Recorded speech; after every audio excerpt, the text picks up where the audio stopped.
If you're dealing with weeds, I'm going to tell you why this is the perfect time to treat for them, and I'm going to show you how. Stay tuned. Having to deal with weeds is inevitable. Even using the best pre-emergent, no pre-emergent is 100% effective. And if you're able to stay on top of it, you can simply walk around and pull them by hand. For those situations where you can't pull them by hand, the best way to kill your existing weeds is to spot spray it. Now you can use a hose end sprayer and just blanket spray the entire lawn, but you want to reserve that option for when weeds get really out of control and you have no choice but to treat the entire lawn. Spot spraying is just that. You're basically walking around and only treating the weeds without treating the entire turf. If you have a large amount of land to cover, you can use a backpack sprayer, but for most homeowners, really a 1-gallon sprayer is all you need. They're really cheap and inexpensive. Besides the pump sprayer, what I end up using is an Ortho Weed B Gone, and I also use a surfactant. Optional, you can use a marking dye, but I'm going to tell you why a marking dye can be good but also can be bad. Before you decide to mix any chemical, you want to make sure this is safe for your turf type. You want to read the label front to back and understand and make sure it's safe for your grass. The window for treating for weeds is now. Because temperatures have dropped to the 70s, you don't have to really worry about temperature restrictions when it comes to post-emergence. The most important thing to do is to avoid mowing your lawn 2 days before application. The reason why you avoid mowing your lawn is because you want to allow more leaf surface to emerge as you're applying a post-emergent. This will allow the chemicals to stick on the leaves better and allow it to get down to the roots. Looking at the instructions calls for 2.5 fluid ounces per gallon of water. The first step in the process is to take the 1-gallon sprayer and fill it up with water, but instead of filling it up all the way, you want to fill it up to the halfway mark. Next, I take the Ortho Weed B Gone and I measure it out. There's 2 ways to measure it. You can take a scale, zero the scale out, and then measure your product. The good thing about the Ortho is that it already has a measuring gauge inside. You just fill up to the 2.5 fluid ounces mark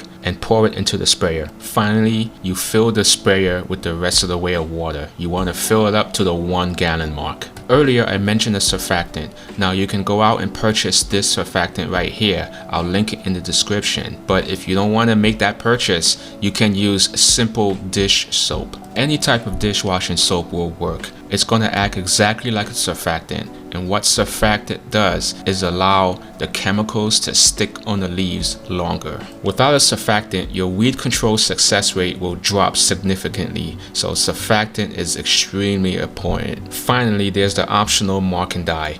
And I'm going to tell you why I use a marking dye. What the dye does is gives you a visual reference point, so you know not to apply the same product twice. If you have a small yard, you can definitely skip the dye. But for someone like me who has a larger yard, the dye will help me maintain my bearings. You see, after a while when you're looking down, you start to lose track of where you are, so the dye will help you know where you've been. The only downside to using the dye is that it is extremely messy. It can stain concrete very easily, and it can stain your hands if you're not careful. And even if you're really careful, you're still going to get stained someplace, either your hands or your clothes or even your shoes. So skipping the dye is optional. After you mix everything up, you want to seal the container and give it a good shake. You want to agitate all the chemicals so that they're able to mix in really well. Next, you give it a few pumps. You want to pressurize a container. After that, you just simply walk and spray. As you can see here, I am walking in a pattern, and then